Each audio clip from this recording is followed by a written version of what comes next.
Floyd Mayweather, taking on tough competition time and time again. The Hammer Mike Griffith coming off that 9-month layoff. It's the longest of his career. Last fighting against Paul Spadafora. According to CompuBox, they landed the same amount of punches. Griffith landed 145 power shots to Spadafora's 129. Okay, Bernie Profano, the referee. The rules, the unified rules will be used for the main event. No 3 knockdown rule, no standing 8 count. Fighter cannot be saved with the bell in any round. Only the referee can stop it. And accidental fouls, they'll go to the scorecards after 4 rounds are complete. Mike Griffith works as a carpenter in his day job. He says boxing doesn't pay all the bills just yet. He's gotten over the funk. Billy Irwin stepping aside and losing the fight to Paul Spadafora. He will face a very different test tonight against Emanuel Burton. And if you're wondering about Burton fighting just 6 days ago, I mentioned it was an easy fight. Back in 1998, Burton fought 3 times in 22 days in 3 different countries. He fought in Denmark, in Louisiana, and in England. And he was 2-0-1 in that stretch. Have gloves and trunks, will travel. Yes, sir. He's got those boxing shoes right near his door. There you go. His body goes defensive too long sometimes. And that's why he can lose decisions. He can be outworked. And look for it right now, Bob.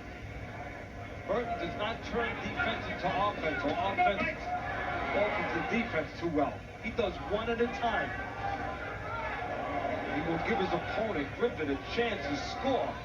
Sometimes when he goes into those defensive modes, maybe a little too long.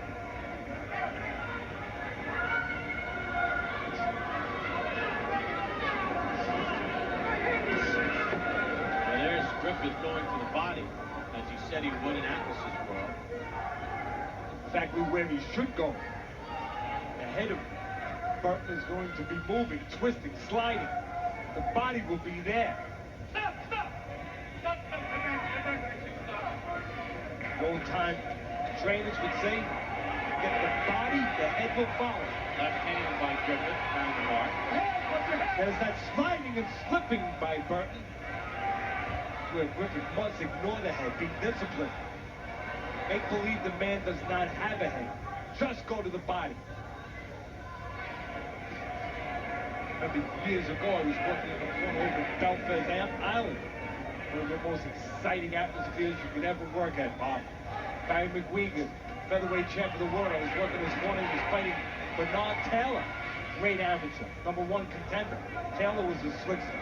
We told him before the fight, we told McGuigan, make believe Taylor has no head for the first 5-6 rounds. Just go to the body. Burton with some body shots of his own. And McGuigan was able to stop the tough style of Bernard Taylor in the 8th round.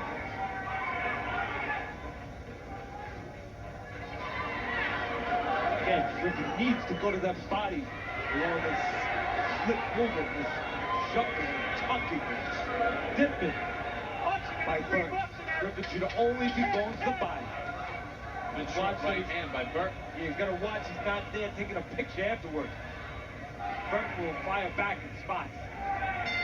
Triples up with the left hand. Referee Bernie Profano steps in and separates the two after round number 1. Well, Bernie Profano, one of the really good referees around the country. A couple of weeks ago, we were here in the state of Ohio. Julian Letterlow, Julio Gonzalez. In the 10th round, Gonzalez was knocked down. Looked like he was out. But Bernie did a fine job in a fight that featured 5 knockdowns. He would let Gonzalez continue. Letterlow came in for some more. Gonzalez would survive the round, drop Letterlow in the 11th round, and win the fight.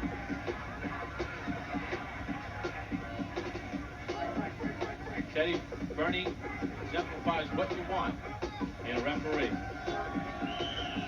Yeah, you have to know the X's and O's. You have to know the fundamentals of your game, of your profession. But then, you must have the professional confidence and judgment to make a call. That's what that man did. That's why we were allowed to see great fights go to its final point the way it was supposed to go. Well, he uses that 8 seconds to its fullest, no matter how quickly the guy gets up. Griffith underway, round number 2, trying to dig for that Burton body.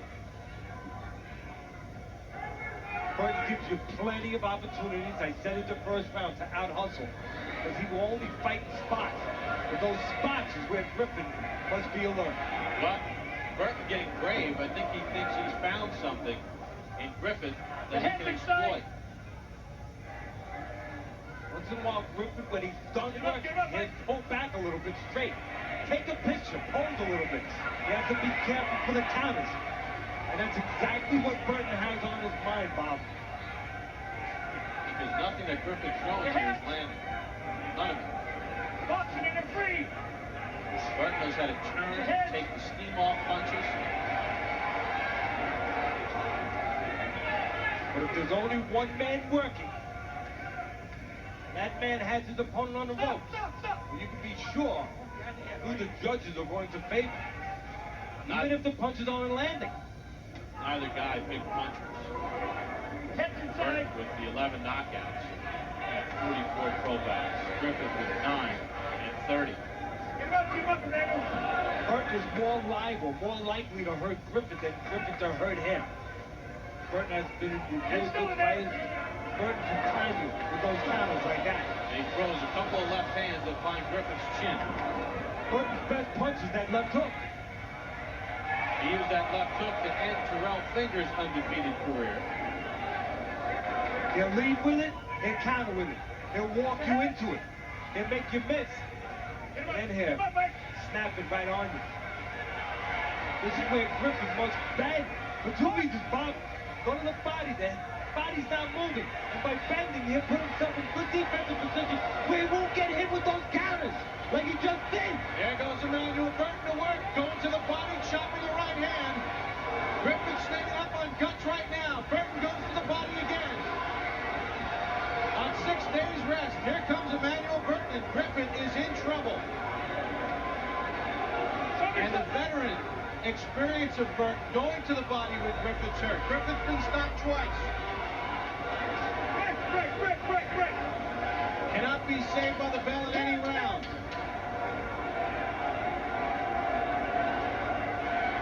Talk about it, Griffith, after he throws, he cannot pose.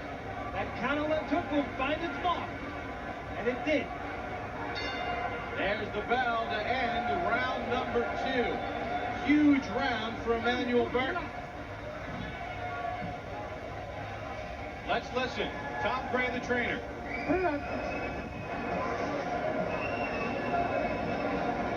All right, you got careless in there, okay? You got careless because everything was going, your hands started coming down. You got to stay sharp.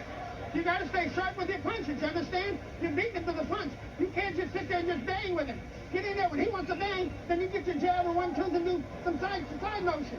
Then you right back in there again. Going back on him, you got to go to the side. You got to be first. You got to keep the hands up. When he's in here like this, you're doing this, he's sitting there to throw that hook upstairs. You got to make sure the hands come back up to cover yourself. You understand? All right, let's be sharp. How you feel? You need some... You need a little bit more water. Okay. Second up! Mike Griffith trying to regroup. Hands up, be sharp, that's all. He's been stopped by Shane Neary Okay. back in June of '99 in Ireland, and by Rafael Ruelas back in 1997. The former champ stopped him on cuts. Did you make it a 10-8 round for Burton? Yes, I did. I think that was a solid. Take a look at the numbers in round 2. 40 of the 42 connects by Burton were power shots. Max alluded to it at the top of the show when we first came on at 9 o'clock. A hometown guy like last week, Minnie Paz, might not be as good as the challenger, skill-wise. Burton, with a lot of skill, has not always used all of his skills to the best of their ability. But can sometimes be a flaw, a hindrance to Burton, can be his greatest strength. He fights in spots, he'll make you miss and go defensive too long, but sometimes that can hurt him. He can be out-hustled, outworked. But in this case, it's helping him because he's making Griffith get careless, not worry about anything coming back, And then when Burton comes back, he was able to catch Griffith, posing. In other words, he lulls Griffith into a false sense of security. He really knows how to block punches, Teddy, and turn from punches. Sort of a throwback guy. He fights anybody. Just look at his record. He's been in there with them all. See, the crowd is going nuts, but none of these punches are really landing cleanly. Burton is trying to lull Griffith into a sense of security. Put your hands.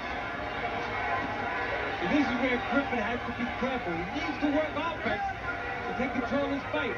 But he must bang them, get his head on his side, not stand straight up in front of Burton. Because Burton, as we said and has shown, will come back with those counters. Burton told us yesterday that he's trying to get away from some of the clowning around that he's done in the past that's hurt him, especially against Teddy Reed, and even in spots against Antonio Diaz. Even though Griffith has no power, right now, because of Burton's temperament and his style, Griffith is back in this fight this round. Just by working, nothing landing really, but he's the one doing the work. Because Burton will only fight in spots. Now, Griffith can be consistent, move his hands in these spots, and then get his head on the side, bang at the right time, not be there for the returns. He'll be able to carry this round. What's head coming How in? about that combination from Burton? A right to the head and a shot, a straight left hand to the body that got Griffith off. Step back. What is this, man? Right now, Burton's allowing Griffith to hang in this fight after a real tough last round. And he snaps back the head of Griffith with a straight right hand. Good round, though, for Griffith.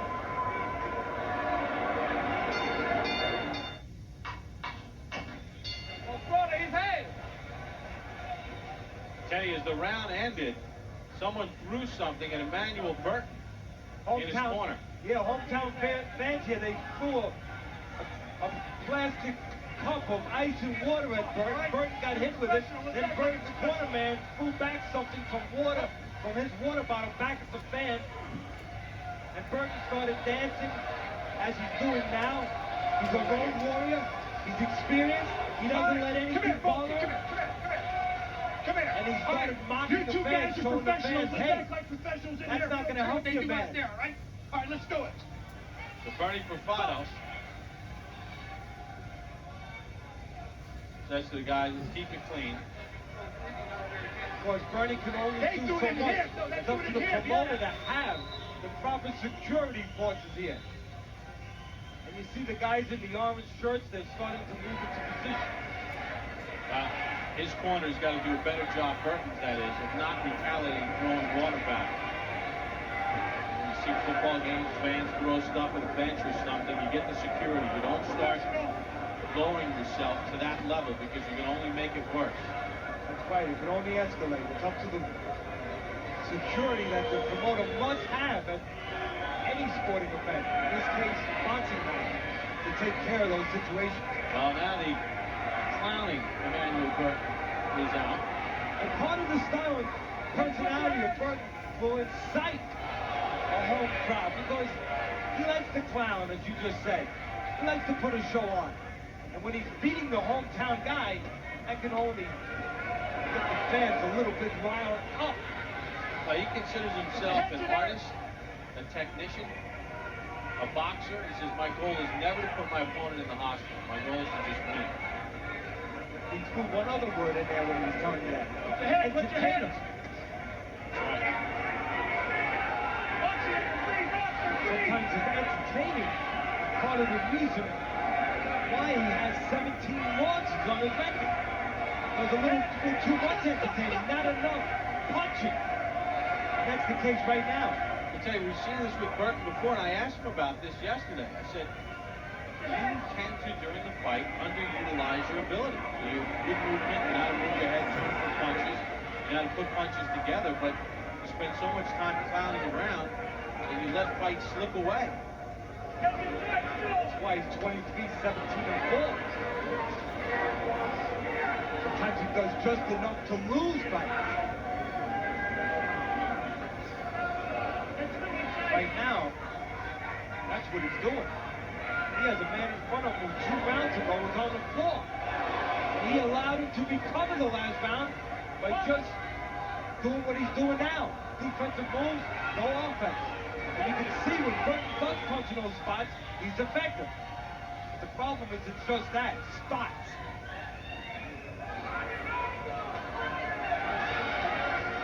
Burton is more talented technically and physically than Griffith, but he only fights in spots. We'll find out if those spots are going to be enough. And Griffith just keeping his hands moving like he's doing here. If he's going to steal some rounds, Bob, and judge the scorecard, I think he will. Right hand by Burton. All of the punches that he throws land on Griffith. All the hard, clean punches landed this round have been by Burton. The amount of punches definitely in favor of Griffith. All right, that's the end of round number 4. Emanuel Burton talks about his dying around. And act a fool, and the person that I'm fighting is going to let me do it. You know what I'm saying? That boosts me, not them. You know what I'm saying? Because they can't stop me from acting a fool. Now, you want me to start fighting serious, I can do that. You know what I'm saying? But at the time when I choose a clown, you know, what you going to do? You going to let me do it and then run into something? Or you going to wait for, you know, it's in the air. Whatever happened, happened. But I'm going to have fun with it, and I enjoy doing what I do.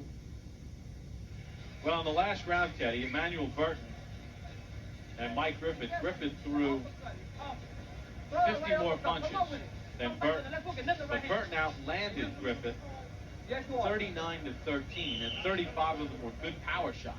So now how does that factor into the judges here in Ohio scoring? That's a good question. I'd be interested right now, not at the end of the fight, right now to see how that round was scored, because that will tell you, probably give you a good insight on how this fight is going to be scored. Thank you. Burton landed the more damaging punches, but he did a lot of clowning, important spots, and Griffith was always working. Burton tried to load up with that right hand. The problem with Griffith is he will stand too straight after he throws. He needs to bend. He needs to move his head after his last punch. He's got the right idea. He's got plenty of offense on his mind, but he's got to mix it in with a little defense, Bob. You can't throw just 10 punches and then outland it, because that means you're standing in the middle while you're throwing. And if your opponent's making you miss, he can come back and clock you.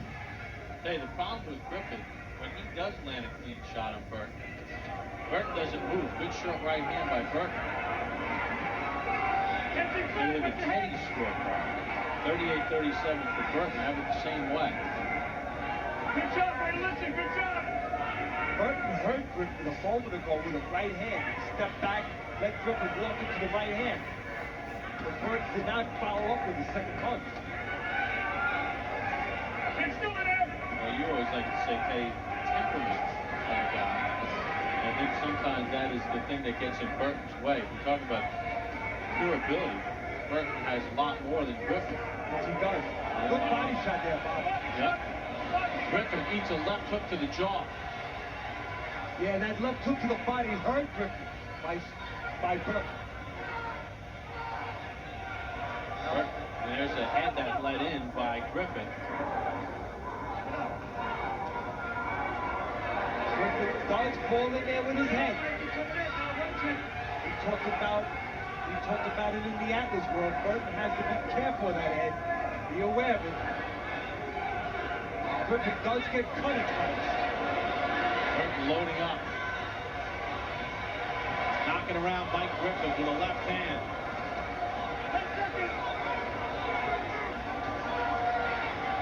Well, his technique and ability is one-sided. It's all Burton. The only question here in this fight is if Burton wants to be consistent, finish the work, finish the job, or if he's going to play in spots, give Griffith chances to recover. One thing Griffith has, plenty of heart. He's a little outgunned here right now. Mike Griffith. It's all in the hands of Burton. But will he use all of his abilities as he continues to pound Griffith here in the fifth? It's been pretty simple. When Burton wants to turn it on, get those hands moving, well, he's able to catch Griffith with almost anything he throws because Griffith will pull straight back. In that case, Burton stepped with him. The left hook landed. Round number 6 underway. Emanuel Burton has landed by far the cleaner, more impressive punches in the fight. Take a look at the punch numbers through 5 rounds. Burton has landed 129 power shots of those 153 to Griffith 71. Really, Teddy, it all boils down to whether Burton wants to use his abilities to their fullest. Most fights, both men have a say. Really, honestly, in this fight, the man with the say is Burton. It's up to him. He wants to fight steady. He wants to fight consistent. It's his fight. As you alluded to earlier, he's 23-17 for a reason.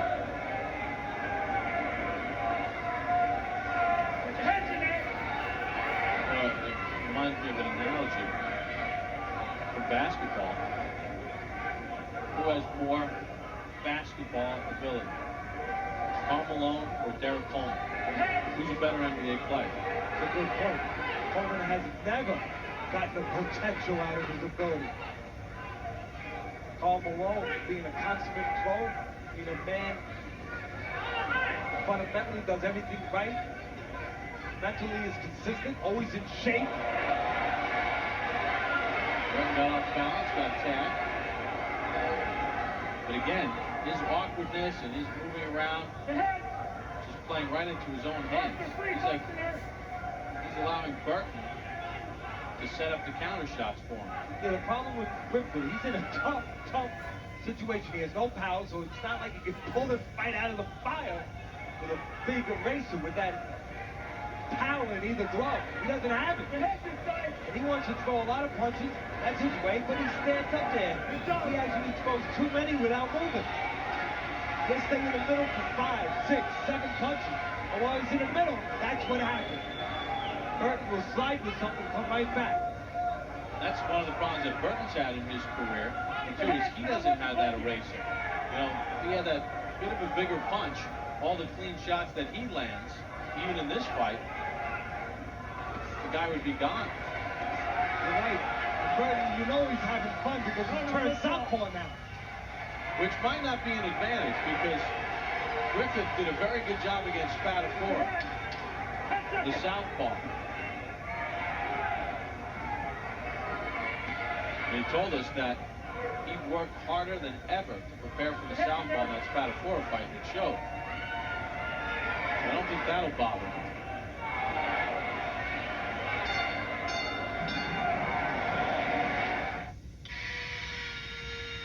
Gray's Armory in Cleveland, Ohio. Exciting venue. Built in 1893. Mike Griffith, Emanuel Burton underway. Round number 7. Burton has been able to control this fight with power shots. He rocked Griffith around the ring in the second. Fans trying to get Griffith going, chanting his nickname, Hammer, Hammer. Corner of Burton not happy with him between rounds 6 and 7, saying this guy is so easy for you to hit. Do what you do best.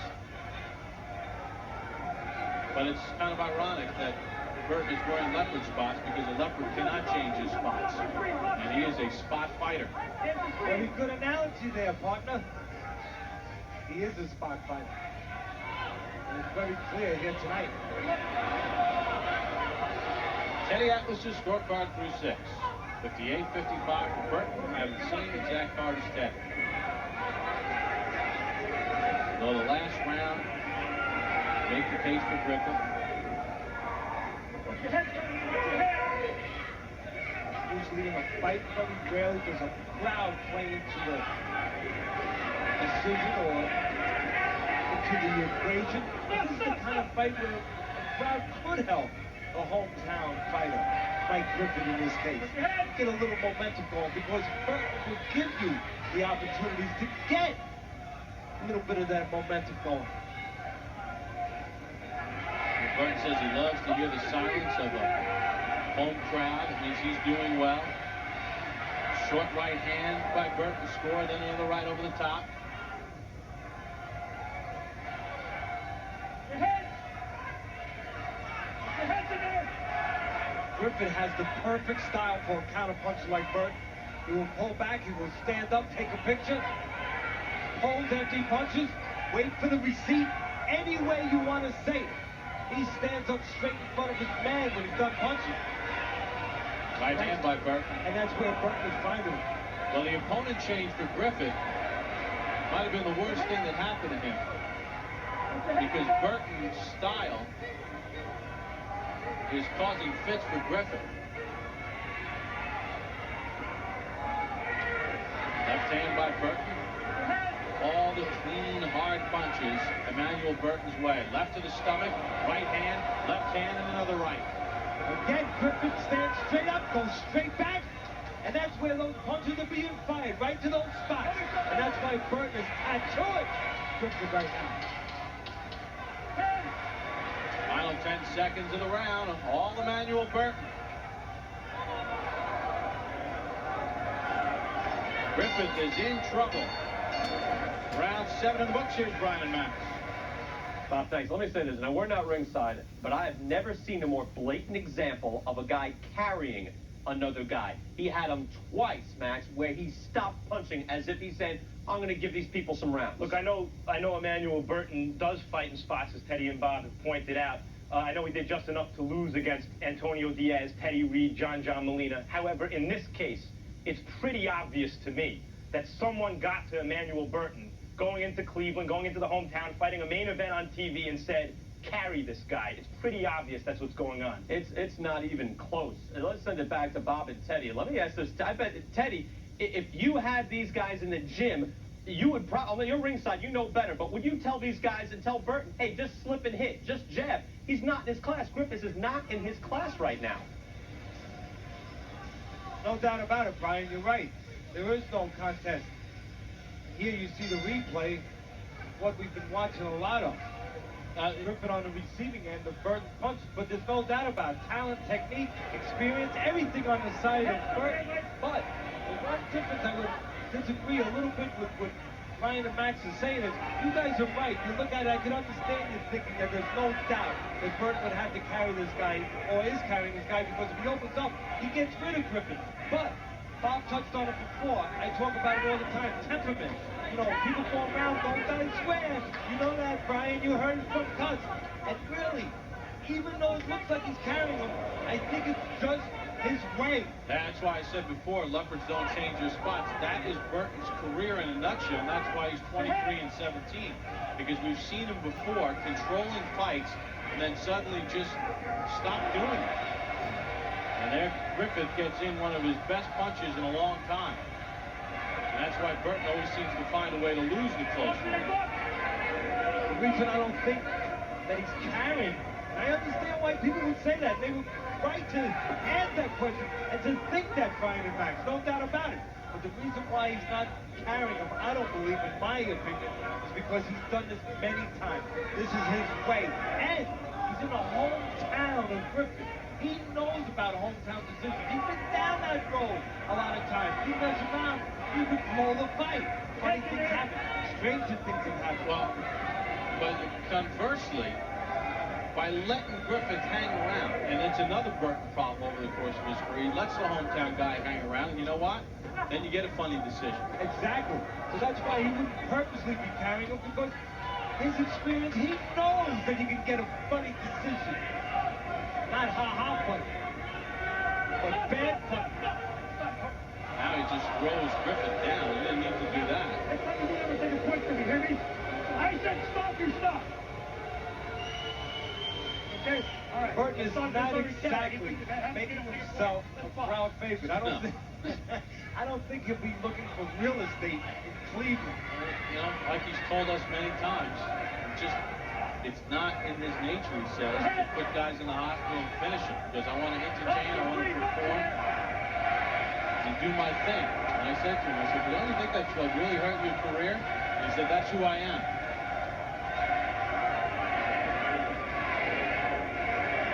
We've mention why it's so one-sided. Good body shots by Burton that hurt Griffith.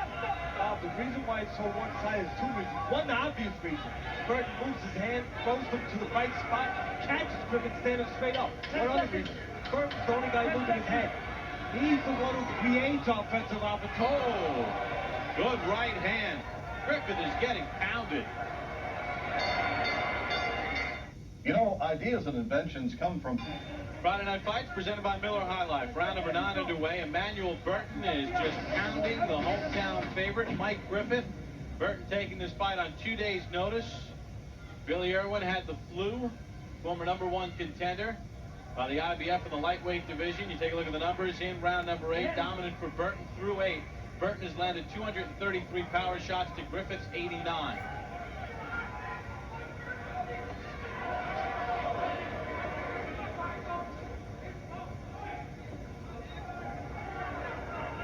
Hey, Bob, Brian and Max here in the studio, and I want to ask Teddy, you know, again, you guys are ringside, we're here, but it looks like Griffith's taking a bad beating and a long-term beating here where it could be dangerous. Teddy, if you're in Griffith's corner, at what point do you throw in the towel and say, that's enough, you can't win this fight, kid? Very soon, the next time he gets himself, that's a very good question, and a responsible question. The next time Griffith gets himself in some kind of trouble, if it's in this round, and he's in shape like he was at the end of the last round, I stop. Why? Because Griffith can't punch. He can't pull this fight out all of a sudden. He doesn't have that kind of iron in his hand. And Teddy, you know, Max here, you know, Teddy, this really stinks because this has not been a competitive fight for many rounds. And the reason I think Burton's carrying him, he didn't carry the guy last week when he knocked him out in 2 rounds. It seems oftentimes in this fight, Burton has him badly hurt to the body, eases off, throws 1 or 2 punches, looking at the guy like he doesn't want to finish him off right then. It has the appearance that he's carrying the guy, and I've seen Burton before. I've seen him kind of look like he's carrying a guy before, but not like this, not like this. I understand you thinking that, but some guys are not finishers, and he is not a finisher. Yeah, the But guy he was last week. That guy just crumbled, Max, from the reports that we got. That guy just got hit once and went down and out and had no interest. That could have happened tonight too, Max, because let's not forget when Burton dropped Griffith in an earlier round. If Griffith didn't get up, didn't compete, hey, that fight would have been stopped and nobody would have said he carried him. Or this fight would have been stopped and nobody would have been talking right now about the possibility of him carrying him. You know, Griffith's a very likable young man. Nearly won the title against Spadafora. Had a very good fight last May. Long layoff. He's got 2 young sons, Chase and Gage, 2 and 5 and 1.5 years of age. He's got a job as a carpenter, and you hate to see him just keep getting pounded. And again, the reason he's getting pounded, it's easy to see from the punches coming from Burton. But watch the head movement. He's the only man in here, in this ring tonight, that's moving his head. And that's creating a lot of his offensive opportunities. Not just his hands moving, but his better defense, too. Well, we'll see if they throw in the towel. 1 more round to go, maybe. It's here. Well, Teddy, the corner of Mike Griffith must be watching a different fight because they told him you don't need to go for a knockout here. Just work the body, move, stick the body, and get away. And he eats a right hand to start the round. Unless they just are talking about him surviving the round, unless they know something we don't know. Why it's so important to have a calm corner that sees what is happening, not what they wish was happening. And that happens sometimes with human beings. Sometimes, even if something is vivid and as clear as this, some guys don't see what they should see. Well, Bernie Perfado told Griffith he was going to take a close look. He's going to stop this, I think. He's real close to it. This got to be stopped now. And he does. Bernie steps in and does it. Griffith argues, but please. The fans are booing, but this is Cleveland. Now we get cups of beer being thrown. Yeah, we just got drenched here, you and me, with a beverage that was just thrown into the ring. I want to see the judges' scorecards. We'll get Russell Peltz to see if he can get us the scorecards. You and I had Burton comfortably ahead of this fight. Oh yeah, I had an 88-82 going into this round. I think that's fair. That's how I had it. I only gave Griffith 2 rounds. You could make the case for giving Griffith 1 other round in there. Burton, a live wire, comes into Cleveland and gets the stoppage in the last round as he poured it on. And Bernie Profano did not wait for Griffith to go down. He stepped in and just stopped it.